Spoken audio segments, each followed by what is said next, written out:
Баршаңызға қайырлы күн, құрметті көрермендер. Бүгін сіздермен ерекше сникерс пирогын дайындаймыз.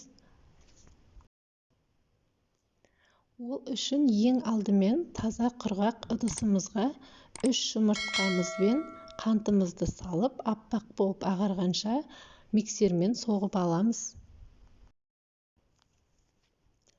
Осылай миксермен әбден аппақ болып көтерілгенше соғамыз.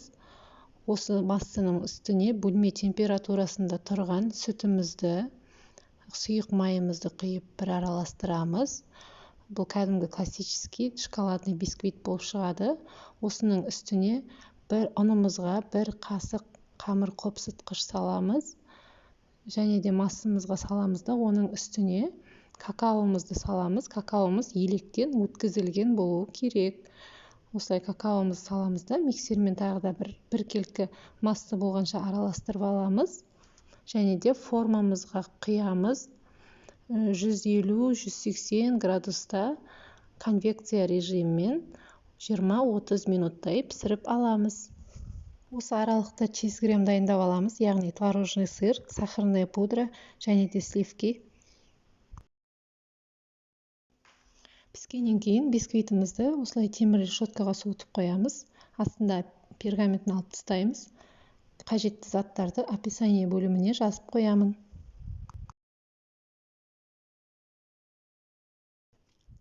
Коржымыз толық суығаннан кейін осылай қақ ортасынан екіге бөліп кесіп аламыз да ортасына жаңағы дайындап қойған кремімізді саламыз. Сосын арахис саламыз, вареный сгущенканы салып шығамыз. Және де екінші коржбен бетін жауып шығамыз. Видеода көрсетілгендей.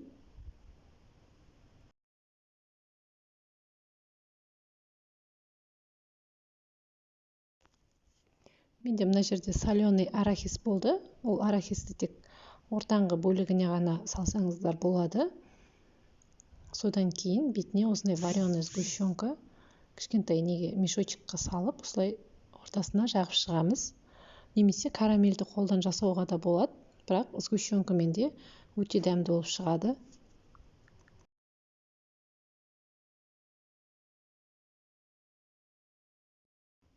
Крем жағып болғаннан кейін осылай екінші коржды бетіне қоямыз да, шоколадты осылай ерітіп бетіне құйып шығамыз. Менде Қазақстан шоколады болды. Сосын аздап сұйық май қосып жіберіп, микроволновкаға еріттім де, осылай бетіне құйдым да, арахисті кішкене ұсақтап бетіне сеуіп шықтым. Және де тоңазытқышқа кремі сіңгенше 1-2 сағатқа қойып қоямыз.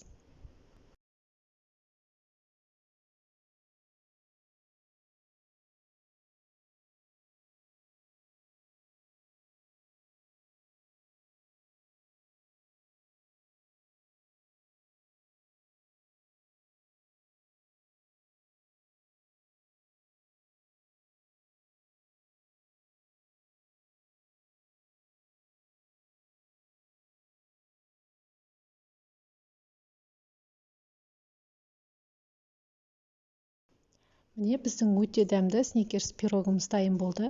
Жасап көріңіздер. Арнама тіркеліп, маған лайк басып, мені қолдай отырыңыздар. Назарларыңызға рахмет.